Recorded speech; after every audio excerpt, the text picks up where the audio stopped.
माझे नाव शिवम. मी शहरात एका चांगल्या कंपनीत नोकरी करत होतो.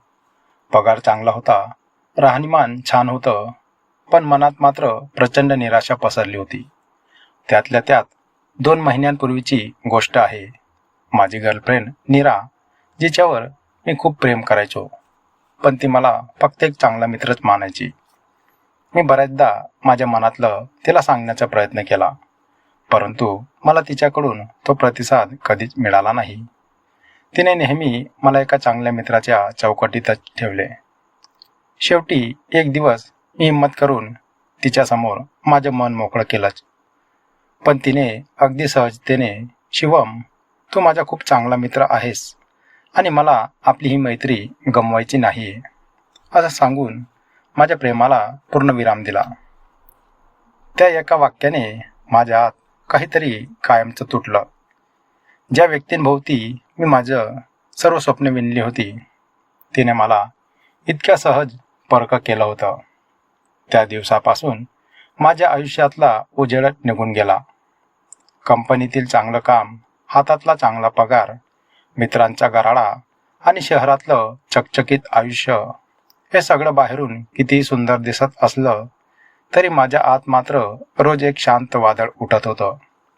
रोज सकाळी उठून ऑफिसला जाणं, चेहऱ्यावर खोटं हसू आणून लोकांशी बोलणं आणि रात्री बंद खोलीत एकटं रडणं हा माझा रोजचा दिनक्रम बनला होता. कोणाशी बोलावं तर, "एका मुलीसाठी इतका काय विचार करतोस?" किंवा "तू तर इतका सुशिक्षित आहेस, डिप्रेशनमध्ये कसा जाऊ शकतोस?" असं लोक म्हणतील या भीतीने मी माझं दुःख मनातच दाबून ठेवलं. लोक काय म्हणतील या एकाच विचाराने माझा गळा आवडला होता. रात्रीच्या वेळी जेव्हा सगळं शहर झोपायचं, तेव्हा मला माझ्याच घरात परकं वाटायचं. मी तासनतास खिडकीबाहेर बघत बसून राहायचो.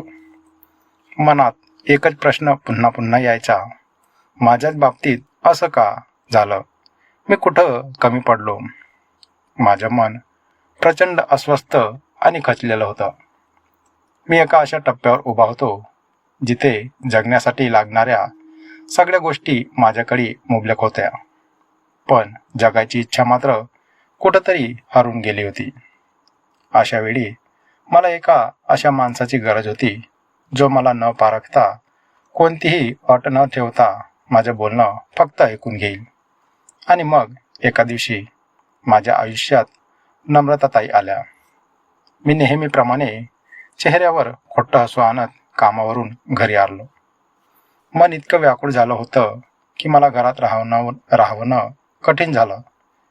मी डोक्याला हात लावून आमच्या इमारतीच्या गच्चीवर जाऊन एका अंधाऱ्या कोपऱ्यात एकटाच बसलो. तेवढ्यात पाठीमागून एक अतिशय हळवा, मऊ आणि प्रेमळ आवाज आला. "शिवम, काय झालं रे बाळा? आज खूप उदास दिसतोयस." मी डोळ्यातील पाणी लपवत मागे वळून पाहिले. समोर आमच्याच इमारतीत राहणाऱ्या नम्रताताई उभ्या होत्या. वय साधारण 32-33 वर्ष.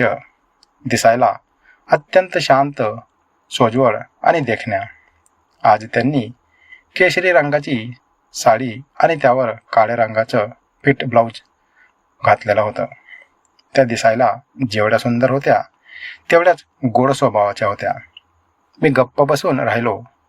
त्या हळूच माझ्या शेजारी येऊन बसल्या. त्यांनी खूप प्रेमाने माझ्या खांद्यावर हात ठेवला. त्यांच्या त्या एका स्पर्शात असा काही जादुई आणि मऊ आधार होता की आजवर मी मनात दाबून ठेवलेल्या सर्व अश्रूंचा बांध एकदम फुटला. मी लहान मुलासारखा त्यांच्यासमोर ढसाढसा रडू लागलो. मी काहीच न बोलता फक्त रडत होतो. नम्रताताईंनी मला जराही दूर लोटले नाही. उलट त्यांनी मला मायेने जवळ घेतले. माझ्या पाठीवरून आणि केसांमधून अत्यंत हळुवारपणे बोटे फिरवत म्हणाल्या, "रडून घे शिवम, मनातला तो साचलेला सगळा रागा बाहेर निघू दे रे. माणूस जेव्हा आतून तुटतो तेव्हा त्याला कोणाच्या तरी आधाराची गरज असतेच. मी आहे ना तुझ्यासोबत, अजिबात घाबरू नकोस." त्यांच्या त्या प्रेमळ आणि आश्वासक शब्दांनी माझ्या अस्वस्थ मनाला एक अनामिक शांती दिली.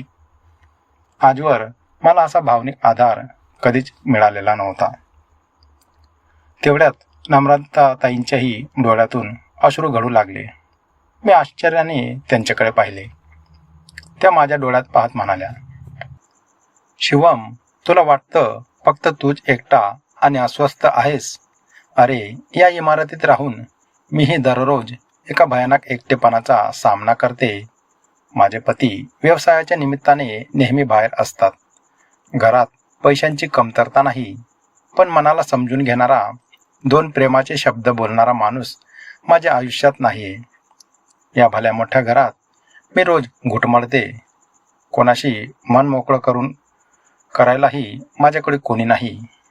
त्यांचे ते शब्द ऐकून माझे हृदय पिळवटून निघाले. एका सुंदर आणि समृद्ध स्त्रीच्या मनात एवढे अथांग दुःख आणि एकटेपणा लपलेला असेल असा मी कधी विचारही केला नव्हता. आम्ही दोघेही एकमेकांच्या डोळ्यात पाहत होतो. दोघांचेही डोळे पाण्याने ओलावलेले होते.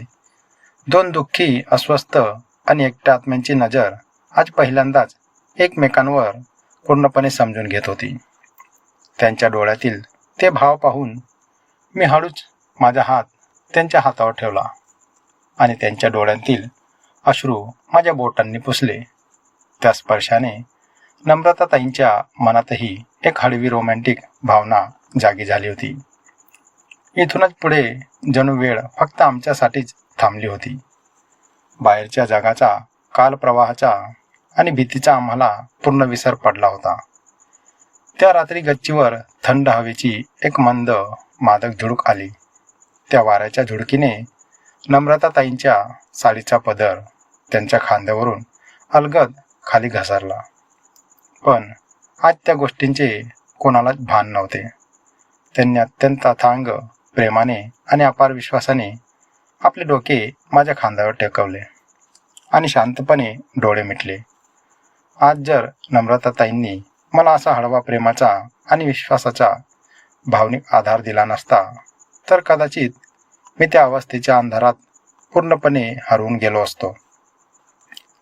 त्यांच्या त्या मऊ सुवासिक स्पर्शात, त्यांच्या शरीराच्या उबदारपणात आणि केसांच्या मादक सुवासात एक स्वर्गीय शांतता होती. माझ्या अंगावर रोमांचाची एक सुंदर लहर उमटली. मीही अत्यंत प्रेमाने माझा हात त्यांच्या पाठीवर ठेवून त्यांना माझ्या अगदी जवळ ओढले. आम्ही दोघेही काहीच न बोलता तसेच एकमेकांच्या जवळ बसून राहिलो. शांत रात्र, मंद वारा आणि आम्हा दोघांचे हृदयाचे धडधडणारे ठोके या व्यतिरिक्त तिथे तिसरा कोणताही आवाज नव्हता. त्या क्षणीत आमच्यात कोणतीही अश्लीलता नव्हती, तर तिथे होतं एक अत्यंत पवित्र, रोमॅन्टिक आणि सुखावणारा प्रेमाचा आधार. त्यांच्या खांद्यावर डोकं टेकवण्याने आणि त्या माझ्या मिठीत आल्याने नम्रताताईंच्या मनातील सर्व दुःख, वर्षांचा एकटेपणा पार विरघळून गेला होता. तर मलाही माझ्या आयुष्यातील सर्वात सुंदर, उबदार आणि शांत आधार मिळाला होता. आम्ही दोघेही एकमेकांना प्रेमाची साथ देऊन पूर्णपणे तृप्त आणि समाधानी झालो होतो. काही वेळाने त्यांनी हळूच डोळे उघडले, माझ्या चेहऱ्याकडे पाहिले आणि त्यांच्या ओठांवर एक अत्यंत गोड लाजरं हसू आले.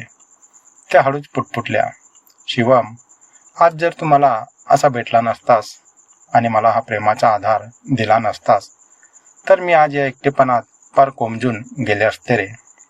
आज कित्येक वर्षानंतर माझ्या अतृप्त मनाला इतकी शांतता आणि आनंद मिळाला आहे. मी त्यांच्या डोळ्यात डोळे टाकून अत्यंत हळुवारपणे म्हणालो, नम्रताताई, मलाही आज समजलं की एका खऱ्या भावनिक आधाराची ताकद काय असते. आज जणू वेळ फक्त आपल्यासाठी इथेच थांबली होती आणि आजपासून तुमचं दुःख माझं आणि माझं दुःख तुमचं.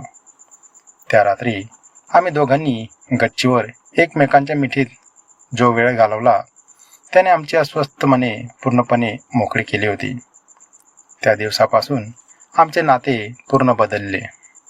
आम्हा दोघांच्याही मनाच्या कोपऱ्यात एकमेकांविषयींची प्रेमळ भावना कायमची घर करून बसली. आता आम्हाला जेव्हा जेव्हा आमचा एकटेपणा दूर करायचा असतो तेव्हा तेव्हा आम्ही असेच एकमेकांना जवळ घेऊन अत्यंत प्रेमाने दुःख ताण दूर करून समाधानी होतो. जर त्या दिवशी नम्रताताई माझ्या गच्चीवर आली नसती तर आमचे दुःख आणि अस्वस्थ मनांना एकमेकांकडून मिळालेला एक स्वर्गीय हळवा आणि तृप्त करणारा प्रेमाचा आधार कधीच मिळाला नसता.